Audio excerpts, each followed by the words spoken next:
Welcome back to the Center on Buffalo podcast. This week we are joined by Bills defensive coordinator Bobby Babich. We had him on this time of the year last year, and Bobby had just taken over as defensive coordinator, and we had an awesome conversation. So if you haven't listened to that one, you can go back and hear that one, a little bit more about his story. We had Joe Brady on recently. Go check that one out if you haven't heard that one. And this episode is brought to you by Dano's Seasoning. They have their new 13 pack out. You can go to the link in the show notes to go get you that for $65. You get to try all 13 of the seasonings, everything but the new Outlaw seasonings. Those have a little sugar in them, but they're good. But go check those out at the link in the show notes. Just $65 to try all 13 of them. Yum, yum. Get you some. Enjoy the podcast and go Bills. Hit us up on all social media at The Buffalo Pod.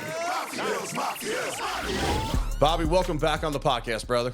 Thanks, Eric. It's great to be back, and hopefully I can do a little better job this year on your podcast. Oh, shoot, you crushed it last year. One of my favorite things is one of the first texts I got after the podcast was released was from your pops, which made me so happy. I always love catching up with him before games and whatnot, and we talked last year about how he'd send you little notes after games, and he's sitting there with his little notebook, and he sent you those. So, as defensive coordinator for the first time last year, is he questioning those play calls after the game? No, he's not. He's not questioning play calls, but he certainly wants to know about the execution of the call.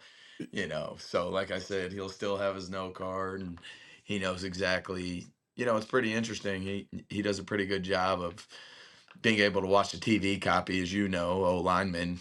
It's a little bit, you're more honed in there, but he can kind of get a feel for it. So, no, he's still asking about the execution of certain calls and things like that. So, no, that's awesome. And that's an asset as long as he's been around the game. And he coached in Sean McDermott's defense, which has very many similarities to the defense that you called last year. So that's an asset to have behind you. I just got a huge kick out of that. And when I got that text from your pops, I was like, oh, I love it. I absolutely love it.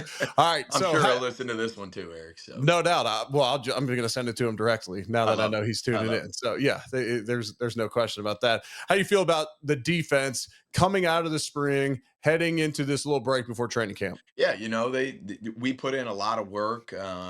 Every year you're going to add some wrinkles here or there, but couldn't be happier. I mean, the effort that they put in, the way they approached this spring, the execution and the corrections that we made, they were very intentional, and they got a lot of pride in the way that we play defense here in Buffalo. Is there ever times at OTA practice or even training camp practices where you execute well defensively, but number 17 just makes the play and you're sitting there in meetings and you're like, well, that's a little different dude. So I'm just thinking of that because there were times where our defensive line had Mario Williams, Kyle Williams, Marcel Darius, and Jerry Hughes was blowing and going at that point of his career. And there'd be times where there'd be some pressure on the quarterback. Where like, yeah, this is a pretty rare defensive line. Might not look like that in the game. Does that ever happen in practice with 17?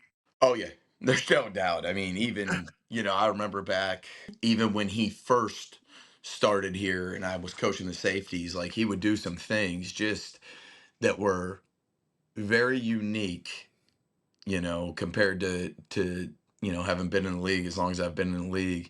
Very competitive, so, but yeah, absolutely. I mean, he's the MVP. Got to give him credit where credit is due. And sometimes the execution is on point, and 17 as all Bills Mafia sees every week, he can make it pay. I've heard defenses talk about him, and there's others like this in the league, but you got to be ready to defend the entire field. He can take the top off the defense. He can throw the deep ball. He can take the short stuff. He can run the ball himself. He can manage the offense, get them in the right play calls, the run plays, and you just got to be ready to defend the whole field with him, which is part of the reason why he's MVP. And the Bills set a franchise record for points in the season last year. And so that can make it tough. But like I said, I know there's others. I'm going to get some backlash. Hey, Lamar can do it. Mahomes can do it. I know that. I do know that. All right. So probably the biggest name coming in free agency this year is Joey Bosa. And I understand he was nicked up this spring, not a concern of mine. Guy with that much experience,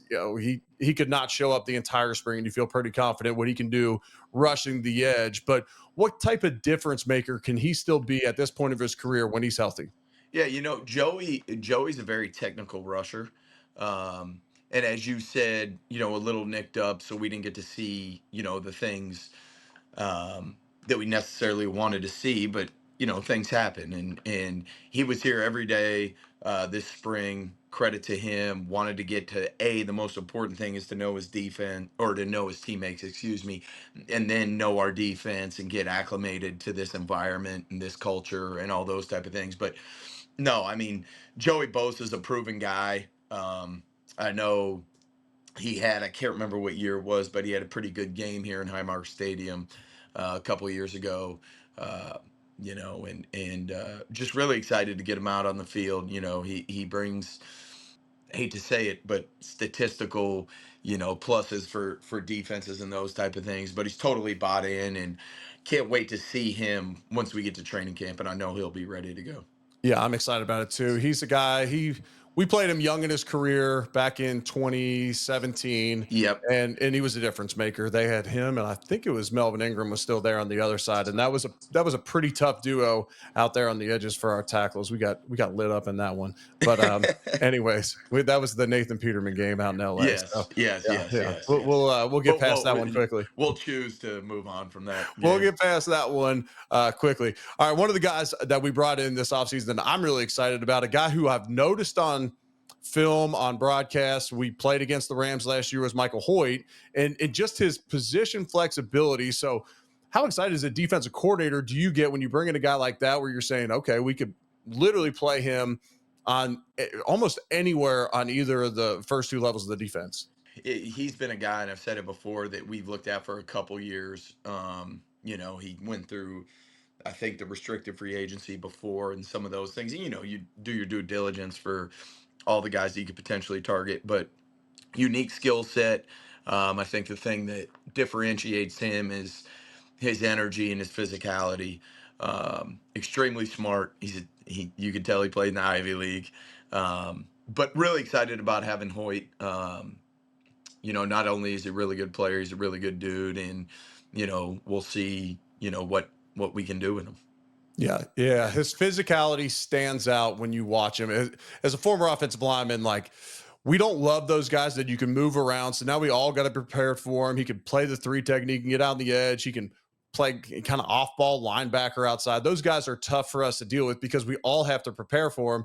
And then he brings the physicality piece. Like, you're not getting a play off on 2nd and 8 where it's like, we're going to pass it. Maybe they think it's a run. You're not going to get a whole lot here. He's the type of dude that he's coming each and every play. So excited to get him in the building and on our squad this year. All right, I'm going to switch gears a little bit. We're going to go to a guy who I played with, you coached personally in the room, Matt Milano. He has a healthy offseason. So how great is it to see him back out there this spring with the spark back in his step?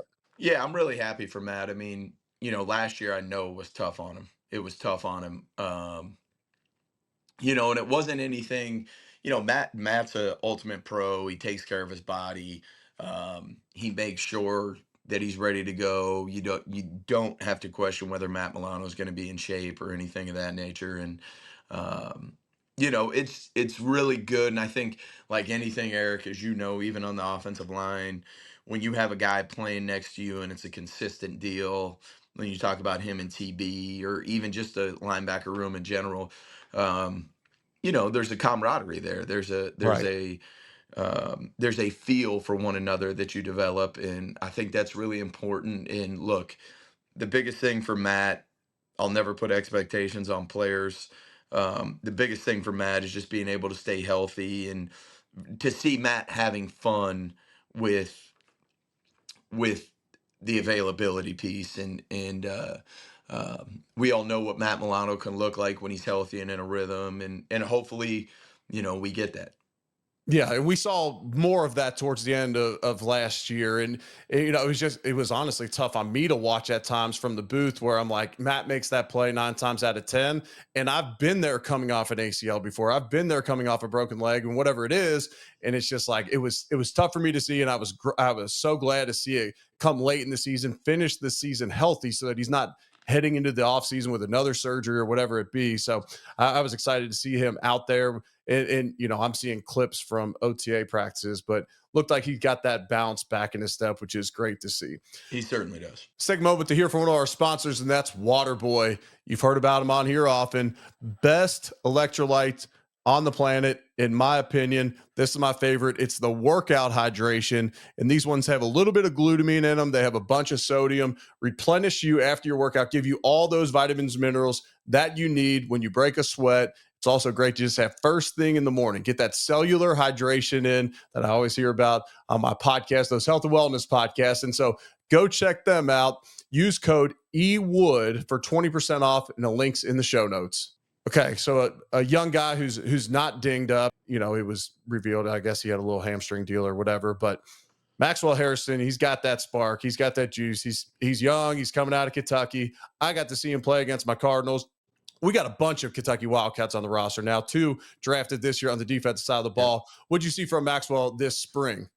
Yeah, it's interesting. You know, if you go back, you're talking about your Louisville Cardinals. The great thing about that game is they kind of went after Max early in the game. If you watched the game, Oh, you, I heard about it. Yeah, Chris Bell makes one play down the sideline on him. that's right. That's Yeah. right. So they kind of went after him, which was good. And look, it's the NFL. He's going to face adversity, and then to see in that game, as we went through evaluations, to see him bounce back and really in the second half came back and made a lot of plays in that game was tremendous. But no, I mean, Max is a young guy. He's a heck of a dude, which, as I say before, Sean and Brandon do a great job within the valuation piece of finding the right pieces for our culture. A lot of energy, a lot of God-given ability. You know, and I think I said it before in my press conference. You saw Max, for him, it start to click. You said, you know, he faced a little adversity in the last practice, or second to last, and I'm sure he'll be good to go around training camp. But you know, he certainly provides a lot of youth and energy and God-given ability to that secondary. All right, so you got 3 new defensive linemen uh, added via the draft: TJ Sanders, Landon Jackson, and Deion Walker. What would you see from those guys this spring? Yeah, you know, really what you saw was a little bit like Max. You saw the guys the ability to cut it loose. They're all very conscientious people.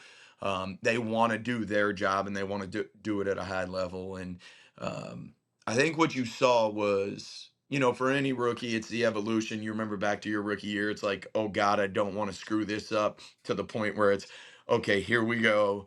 I feel good. Let me cut it loose. And that's what we saw, which is what you want to see out of rookies going into training camp. All it is building confidence. I'll quote quote, excuse me, Micah Hyde, confidence is a dangerous drug. He Mm. said that a long time ago in a press conference here. And um, you know, we're starting to see that incremental build of confidence, which, if you have confidence in this game, as you know, Eric, it's just freeing. It's Yep. freeing. I know what I'm doing, and even if I don't execute to the nth degree, I know my confidence and my ability can pull me out of that. But that's really what you saw out of those 3. Yeah, that's good. Yeah, I remember. So, and I asked that, and when I was prepping for this, I was like, I understand that, especially on the O line and D line during OTAs, there's just that fine line. Yes, we're working on our hands and feet. I always say, offensive, defensive linemen get really good during OTAs if you're a good enough athlete. You're putting in the work with your hands and your feet, because you learn to stay on your feet. You learn that I can't just momentum block guys in the NFL. I can't just bury into someone every time as a defensive lineman. And so, yes, you have to take some of it with a grain of salt. But I remember you talk about figuring it all out. My first OTAs, I'm going against Marcus Stroud every single play. So I'm at right guard. Andy Levitra's at left guard. Kyle Williams is going to be on his side. And our defensive tackles never moved. They both played the 1 and the 3. And Marcus Stroud jumped the bat down a pass. Well, I'm fully engaged with him, and my instinct went off and I dumped him. I mean, 6'7", 335, maybe Yeah. more at that time of the year. Yeah. I mean, I apologized. I mean, I picked him up, because that's a dude you didn't want blowing and going during OTAs, and he wasn't. He was kind of standing at the line. He jumped. I was like, dude, that's completely on me. I picked him up as fast as I could. We had a good laugh about it. Marshawn Lynch liked it a little too much when he saw it on film that day. But I'm sure he did. Oh, and you never let Marcus hear the end of it. When we I'm got sure back he to the did. locker room, I'm like, dude, you're gonna get my butt whooped out there if you keep talking smack to Stroud about this. But we had a good laugh about it. But I learned quickly, you don't put down a veteran during OTAs, and I promise it wasn't intentional. All right, here we go. Running back production was up across the NFL last year, and it's kind of been trending that way these last couple years. But last year, I mean, if you look at fantasy numbers, it was up tremendously. Do you feel like that's a trend that we're going to continue to see in the NFL? Yeah, I just think the NFL in general is cyclical. You Hmm. know, it takes on trends as it goes. Um, Offensive guys, as the defensive guys like to say, are a lot of copycat type guys. So, I think, the game is cyclical. You got to protect your quarterbacks. The best way to protect a quarterback is to have a run game. And I think even with the progression of the pass game, involving the backs more and then the identification of pass catching backs is becoming even more and more evident, as it's a whole, trend of, you've got these mobile quarterbacks. Do you want to pressure them? If you don't want to pressure them, do you want to go with a four-man rush? Do you want to play split safety? What kind of coverage do you want behind it? Well, now the backs have got to be out and they've got to be a factor as a whole NFL trend. So it's a back and forth between offense and defense. And I think what people are realizing is that not only in the run game, clearly with running backs, but in the pass game, they're becoming more and more evident as long as you don't have to keep them in protection and those type of things. So does the split safety? So now you have essentially two guys deep. So that, Yep. and this is me asking, not telling. Right. Is that freeing up the running backs for those checkdowns? Because okay, now your middle linebackers, like if you're playing zone, got to get a little bit deeper. Okay, so now there becomes your check down there in the middle. Yeah, I mean, anytime you go to split safety, it's just math, right? So Yeah, if you're in a four-man rush and you're in split safety, depending on what type of split safety, you could potentially have four deep, which is, if you just do the math to 11, it only leaves three underneath.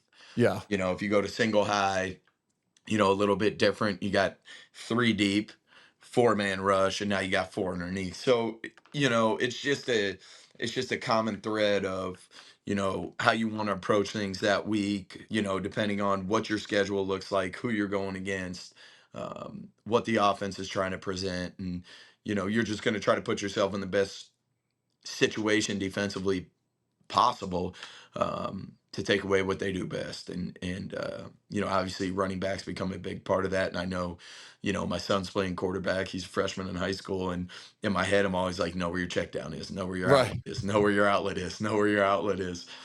So all that goes into factor, and so it's a little bit of a cat and mouse game. For sure. That's good stuff. All right. So I know you came into Highmark Stadium as a defending coach throughout your time in the league before joining the Bills. What was that drive to the stadium like? Were you all getting heckled pretty good? I see some stuff on social media. Well, when you had come in, were you guys getting heckled pretty good by Bills Mafia? Are you saying when we played here, when I Yes, was on an opposing team? Yeah. correct. Yeah, I mean, it's funny, you know, when you get free agents, um, and let me say this is the best. I've been in this league. I've been in three organizations. I've been to mostly every stadium. Um, and this place is so unique. It is, I mean, Bills Mafia, there's nothing like it. They are tremendous. I know not only the coaches, but the players take a certain pride in making sure they put out the product for them, as you did, Eric, and you know this. And yes, to answer your question, yes. Um, getting heckled, all those type of things. But it's even when you talk about, I've been here, this will be the ninth year, so don't take it for granted, but you're just used to Bills Mafia. Well, you get free Right. agents that come in and you're like, they're excited to be a part of it, and they like to tell stories of you pull in and you're like, wow, and how they get heckled and all those type of things. But no, yeah, definitely Bills Mafia. They know you're the visitor, they know you're the enemy, and they make sure they do their due diligence and letting Oh, you know you're the enemy. Oh yeah, they know that route to the stadium. They know about what time that you're going to be pulling in as a visitor, and they're going to give it to you pretty good. And you also got to tell the free agents all the time, or the new guys that are coming in, okay, I know we only have to get there by 11 a.m., but I would shoot to get there by 9:45 because you might hit an hour or so of traffic trying to get to the stadium. And it's different for these guys to come to grass with because you play at least one game in the preseason at Highmark. Well, you get in your head, okay, I need about 30, 35 minutes Yeah. from the team hotel or from a house or whatever it is. Yeah. And then it's completely different on game day. Completely. Yep. Last season at Highmark Stadium, do you have a favorite memory from Highmark Stadium? It doesn't have to be a game. It could be something family-wise, whatever it may be. Do you have a lasting memory so far? And maybe there's a new one that's going to happen this year in this final year. But as of right now, do you have a lasting memory of Highmark Stadium?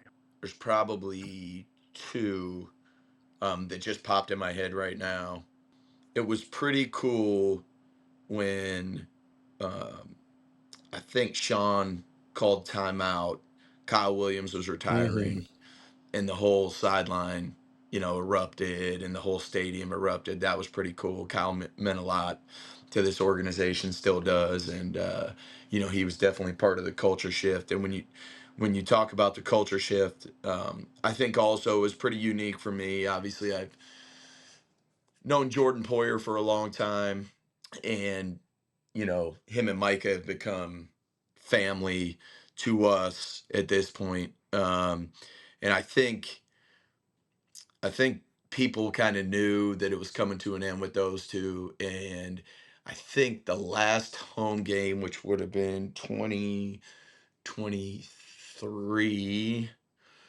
2023, when they did starting lineups, those two got introduced together, and it was pretty unique. It was a pretty cool experience. That was really special. I enjoyed that one. All right, we're going to get to the rapid fire questions now. Those are brought to you by Dano's Seasoning. Have you tried Dano's Seasoning Oh before? yeah, I got it in my cupboard. Okay, my man, my man. Absolutely. Danos, great seasoning. Yes, sir. Yum, yum. Get you some. All right. What player that's currently on the defense right now would you think is most likely to be a coach one day? I'm going to go with Michael Hoyt. He's made it clear of his intentions. I love it. I love it. All right. Hard Knocks is coming in. Have you ever been around a training camp or any in season, whatever, where Hard Knocks was involved? Never. What are your thoughts on Hard Knocks coming in? Um, it'll be fine. It'll be Yeah. fine. It'll be Yeah. fine. The Bills are the Bills. We got nothing to hide, and we are who we are. I love it. I love it. All right. What's your favorite date night spot in Western New York with Lacey? The Grange, hands down, the Grange. Been going for years. We usually get a reservation every Friday night during the season, all the way up to the Super Bowl. Now you're going to have a line of fans lined up outside the Grange waiting for you. Now you'll have your But paparazzi out there. I don't know about that, but All no, right. great food. Oh yeah. Oh yeah. They do an awesome job. All right. Last one for me. Who would be your top artist to see in concert right now? Hmm. I just missed Stapleton the other night, where it's the state championship for softball. So I just missed Stapleton. Got to see George Strait. I would have to say either recent. I'm really getting into the Red Clay Strays. Mm, Like them. I think their lead singer has a tremendous voice. And then I'm a big music guy. And then my all-time favorite, the guy that gets me going before games is Lil Wayne. I So like it. I like Lil Wayne. I think he's very talented. Would love to see him in concert one day. What's your favorite Little Wayne song? Well, we got two. Um, so the whole Babich clan before games to get themselves going, we listen to Lil Wayne, and it's either a Millie or 6'7". I 6 foot, love 7 it. foot. I Yeah. love it. I love it. Hey, enjoy a little downtime this summer. Get some time in with the family. You guys booked up with sporting events and whatnot this summer? A whole summer. We got a summer of softball, and my son's a high school footballer, so we got to Yeah. do all that. I love it. I was just talking to Joe Shane, his son starting his freshman year, and it's okay. Now we can't be gone for 4 weeks anymore. We can't, go sit down in South No, Carolina or whatever. no, It's no. hey, it won't be like this forever though. So enjoy these moments, soak it in. I know you know that, but enjoy the downtime for a little bit. And I appreciate you coming on the podcast as always, brother. Absolutely. Thanks for having me, man. Yep, you're the man.